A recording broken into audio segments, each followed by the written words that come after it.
6.3 지방선거가 이제 석 달 앞으로 다가왔습니다. 본격적인 레이스가 이제 시작된 거로 봐야 되겠죠. 오늘 나온 여론조사 하나 살펴보겠습니다. 6.3 지방선거에서 어느 정당 후보에게 투표를 하겠냐라는 문항이었습니다. 자, 결과 보시죠. 민주당 후보에게 투표하겠다라는 응답이 46.9%로 나타났고요. 국민의힘 후보에게 투표하겠다는 응답은 31.5%로 나타났습니다. 민주당 후보를 뽑겠다는 응답이 오차 범위 밖에서 더 높게 나온 결과죠. 정권 심판론보다는 야당 심판론이 더 힘을 받은 셈이 아닌가, 이런 해석이 가능하겠군요. 그렇게 볼 수 있죠. 지금 아까 김재섭 의원이 민주당이 행정 권력도 잡고 있고 또 입법부의 다수당이기 때문에 지방 권력만큼은 야당에게 달라고 하셨지만, 지금 저런 지표가 나온다는 것 자체가 지금 국민의힘이 대안 세력으로서 국민들에게 인정받지 못하고 있다는 겁니다. 국민들께서 사실 그 견제, 균형 이런 것들을 좀 중요시하는 분들이 많거든요. 네. 그럼에도 불구하고 지방 정부의 권력까지 지금 집권 여당에게 주겠다고 말하고 하고 있는 것은, 저희가 내란 종식, 내란몰이를 하고 있는 것이 아니라 내란에서 여전히 빠져나오지 못하고 있는 국민의힘 탓이 저는 더 크다고 생각합니다. 네. 장동혁 지도부가 여전히 절연하지 못하고 있는 것이 저런 각종 지표로 드러나고 있다. 저희는 그렇게 말씀드리고 싶습니다. 알겠습니다. 지방선거, 모든 지역이 다 관심사겠지만 최대 승부처는 아무래도 서울시장 선거겠죠. 자, 그런데 민주당에서는요, 경선 레이스가 이미 시작이 됐습니다.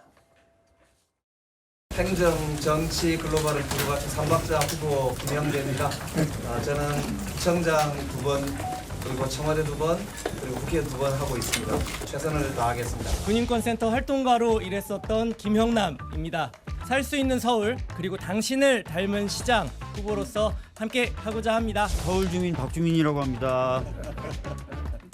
내란을 확실히 종식시킬 수 있는 이번 지방선거를 만들고자 합니다. 이번 서울시장에 출마를 한 서울바라기 전현희입니다. 행복한 서울 시민을 만드는 데에 힘을 다하겠습니다. 성동구청장 정원호입니다. 세금이 아깝지 않은 서울, 글로벌 G2 도시 서울을 위해서 시민과 함께 뛰겠습니다. 자, 경선 예비 후보들 쭉 보셨습니다. 마지막에 나왔던 이 정원호 성동구청장, 오늘로써 12년 동안의 구정 운영을 마무리합니다. 구청장직에서 사퇴를 하는 건데요. 민주당 서울시장 경선에는 쟁쟁한 거물급 인사들이 나섰죠. 지금 사진에 보시는 저 5명 5파전으로 지금 확정이 됐는데, 야, 이거 예선전부터 정말 치열해 보입니다. 그러니까 색채도 다양하죠. 그리고 목소리도 다양하고 또 살아오신 이력도, 정치 이력들도 굉장히 다양한 분들이에요. 그리고 민주당의 경우는 어찌됐건 현역인 오세훈 시장을 대항해서 그동안의 실정이 어떤 것들이 있었는지, 이걸 어떻게 또 바로잡을 건지, 그리고 실제 지금 수도권 공화국이라고 일컬어지는데 약간의 그런 볼륨은 좀 빼면서도 경쟁력을 가져가고 또 국제 글로벌 이 수도로서의 어떤 의미, 이런 것들을 좀 더 다채롭게 만들기 위한 공약들이 굉장히 저는 많이 쏟아질 것으로 생각이 되고요. 이 과정 자체가 다양한 민주당 후보들의 색깔을 드러내게 되고, 또 그것이 유권자들로 하여금 표의 확장성까지 잡아내는 그런 두 마리 토끼의 경선이 되지 않을까, 그렇게 기대를 해봅니다. 알겠습니다. 자, 여론조사 이제 앞으로 곳곳에서 내용들이 쏟아지겠죠. 또 흐름도 출렁일 가능성도 있습니다. 계속 추이를 지켜보겠습니다. 자, 그리고 국민의힘 서울시장 후보군이죠. 오세훈 서울시장, 현재 시장입니다. 오 시장도 출마 채비에 나섰습니다. 그런데 현직 시장임에도 불구하고 넘어야 할 변수가 적지 않은 상황입니다. 제가 출마 안 하기를 바라는 사람들은 많죠. 민주당에서 제일 바라는 것 같고, 당내에서도 그걸 바라는 분들이 그런 말을 만들어내는 거지. 아직까지 쓸만하잖아요, 제가. 사실은 경선이 금도를 넘지만 않는다면, 서로 반칙만 하지 않는다면 치열하게 붙는 게 오히려 본선 경쟁력을 향상시키는 데 도움이 되지요. 그건 정치권의 상식입니다. 장독 대표가 와서 직원 연설해 주겠다. 어떻게 하시겠습니까? 지금의 스탠스 같으면 솔직히 말해서 도움이 안 되죠. 제가 수차례에 걸쳐서 수사기관에, 검찰청에 빠른 수사, 신속한 수사를 촉구했었는데 결국 그렇게 되지 못하고 특검을 통해서 이렇게 정확히 선거 기간과 재판 기간이 일치하게 됐습니다. 공교롭게 그렇게 됐다고 그냥 무심히 넘기기에는 너무나도 의심이 가는 대목입니다. 자, 오세훈 시장은 현 서울시장입니다만 현역 프리미엄은 둘째치고 오히려 경선 통과도 힘들 수도 있다라는 얘기까지 나와요. 그렇죠. 지금 당에서는 공관위원장 중심으로 해서 새로운 얼굴들이 나서줘야 된다라는 이야기들이 있기 때문에 오세훈 시장에 대해서 단수 공천이라기보다는 어쨌든 경선을 하겠다라는 것은 좀 확고한 의지가 있는 것이 아닌가 싶습니다. 네. 그리고 오세훈 시장 같은 경우에는 당내에서의 이런 모습들뿐만이 아니라 본인이 명태균 씨와 관련한 부분에 있어서 지금 재판도 받고 있는 부분이기 때문에 오늘부터 재판이 시작됐죠. 예, 그렇죠. 그 부분도 결국에는 민주당 입장에서는 아마도 파상 공세가 있지 않을까라는 생각이 듭니다. 다만 이게 특검에서 오세훈 시장을 기소를 하긴 했습니다만 뭐 디테일한 사실관계는 조금 다르더라도 김건희 여사와 관련해서 명태균 씨 관련 의혹은 무죄가 나온 부분들이 있기 때문에 오세훈 시장 측에서도 여기에 대해서는 정정당당하게 대하겠다, 무죄다라고 지금 주장을 하고 있는 상황입니다. 네. 근데 당 입장에서 어쨌든 후보에 대해서 경선을 이야기를 하고 있고 본인도 재판을 받고 있는 상황에서는 사실상 쉽지는 않을 것이라는 네. 생각도 드는데요. 오세훈 시장이 조금 아까 영상에서 보신 것처럼 본인 아직 쓸만하다. 그러니까 어떻게 보면 경쟁력 있는 후보라는 것에 대해서 더 어필을 해야 되는 시기가 되지 않았나 싶습니다. 네. 일단 오세훈 시장이 당 내에서도 넘어야 될 이 산이 그렇게 많다면 그럼 도대체 대안은 뭐냐라고 하면은 이정현 공천관리위원장 오늘도 SNS에 새 얼굴과 시대 교체를 강조했어요. 이 말은 젊은 층, 새 얼굴을 또 영입을 하겠다는 거잖아요.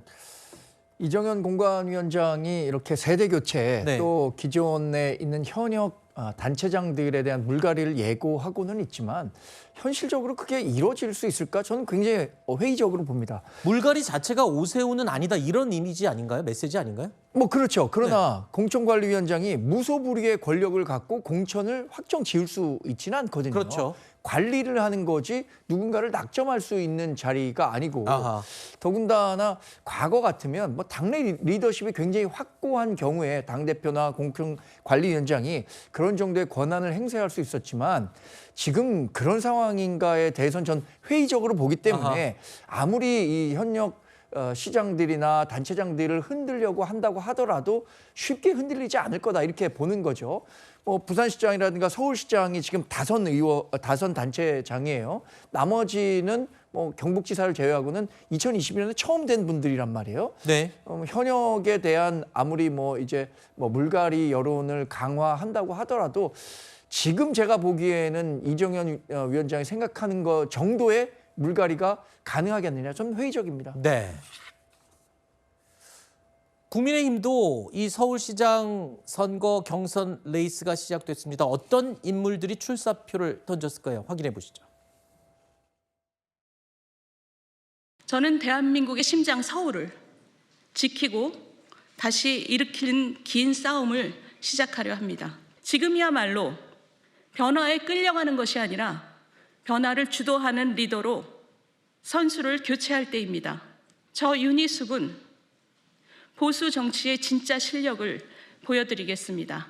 제가 결정을 해야 될 시간이 그렇게 많이 남지 않았고 우리 보수 진영 전체가 가지고 있는 큰 틀에서 내가 어떤 부분에 기여를 하는 것이 맞는지에 대한 최종적인 고민을 할 것이고 뭐 이게 그렇게 오래지 않아서 결정을 내려야 될 시기가 온 것 같습니다.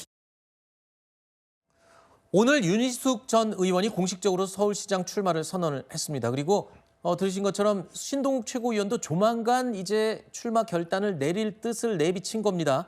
국민의힘 서울시장 후보군들 점차 윤곽이 이제 드러나고 있는데 민주당은 뭐 5파전으로 확정이 된 상황에서 글쎄요, 국민의힘의 경선 구도는 어떻게 예상을 하시는지 상대 측에서 바라보는 예측을 한번 볼까요? 들어볼까요? 글쎄요, 신동욱 최고는 전 결국 나오실 것 같고요. 네. 결단의 시간이 멀지 않았다고 하셨습니다만 최근에 이 절연과 관련된 메시지가 좀 바뀌는 걸로 봤을 때 네. 서울시장 결심을 하셨기 때문에 결국 절연해야 된다는 쪽으로 조금씩 바뀌고 계신 것 같아요. 근데 지금 우리 당 아까 우리가 5파전이라고 하면서 다양한 색채를 띠고 있는 분들이 후보로 나왔다고 말씀을 드렸는데 네. 국민의힘 같은 경우는 결국 절연을 말할 수 있는 사람과 절연을 말하지 못하는 사람으로 좀 갈릴 거라고 봅니다. 결국 서울 유권자들은 절연을 확실하게 말하는 사람이 아니면 저는 선택을 받지 못할 거라고 보거든요. 네. 그렇기 때문에 과연 지금 윤희숙 전 의원이나 신동욱 의원이 오세훈 시장과 같은 절연을 말할 수 있을 것인가, 아니면 지도부의 눈치를 보면서, 아니면 이정현 공관위원장의 눈치를 보면서 여전히 윤 어게인 세력의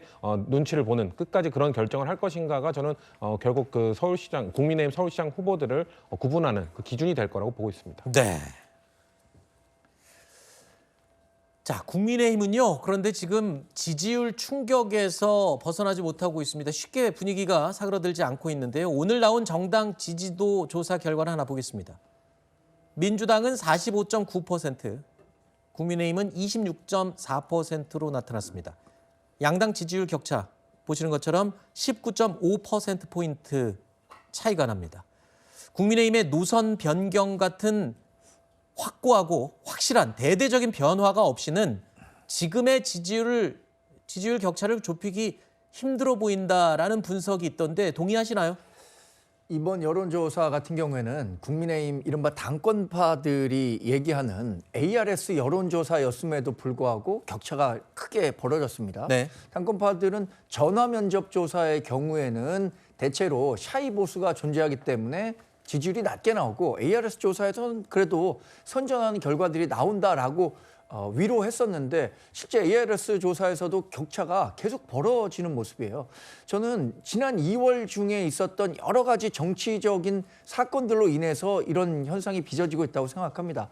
결정적으로는 2월 19일에 있었던 윤석열 전 대통령에 대한 내란 1심 판결, 근데 그 이후에 나온 장동혁 대표의 메시지였는데 어느 정도는 윤석열 전 대통령과 절연하고 또 사법부의 판단을 존중할 것이라는 기대감이 있었는데 그럼에도 불구하고 그 기대감과는 완전히 다른 메시지를 내놨기 때문에 보수 진영에서 느꼈던 국민의힘에 대한 실망감이 더 커졌다 이렇게 보고요. 모르겠습니다. 장동혁 대표가 얼마나 이 변화의 목소리를 내느냐에 따라서 결과는 달라지겠지만 지금으로서는 상당히 어려운 형국이죠.